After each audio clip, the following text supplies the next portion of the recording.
Je me retrouve un peu comme un cycliste qui grimpe une pente raide, qui a à gauche, à droite des précipices. Il est obligé de pédaler, de continuer de pédaler, sinon il tombe.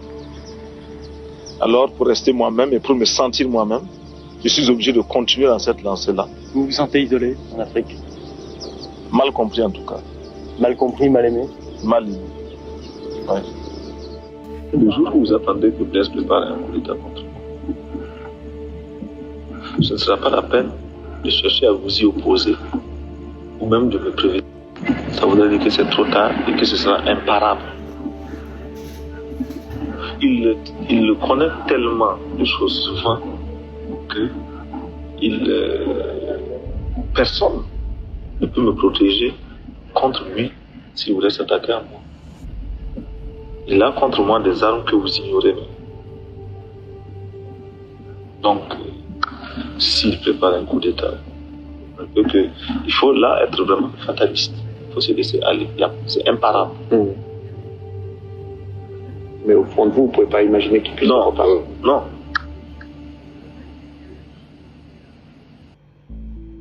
Le matin du 15 octobre 1987, l'atmosphère était tendue, avec un réseau téléphonique perturbé et des mouvements de troupes visibles laissant présager un coup d'État imminent. Pendant ce temps, Sankara venait d'arriver au Conseil de l'Entente où il avait prévu une réunion avec certains de ses ministres. À l'intérieur de la salle de réunion, il était entouré de ses plus proches alliés. Soudain, les bruits de pneus crissants et de tirs de mitrailleuses brisèrent le calme. Les commandos de Compaoré, dirigés par le capitaine Gilbert Diendéré, lancèrent une attaque coordonnée.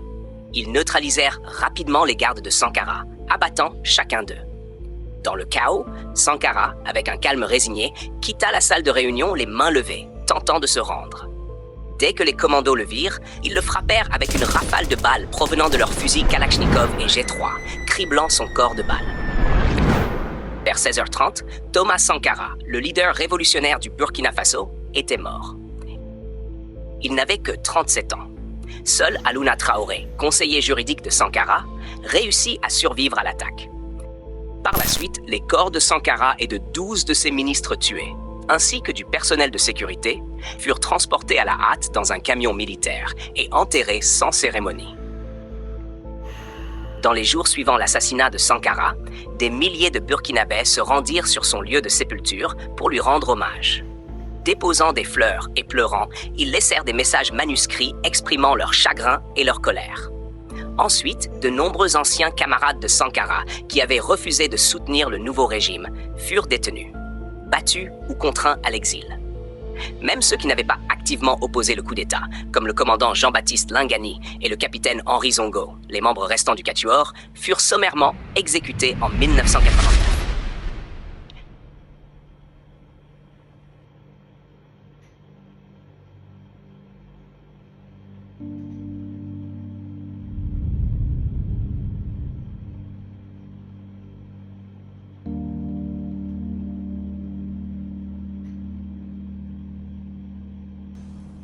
Vous avez des regrets?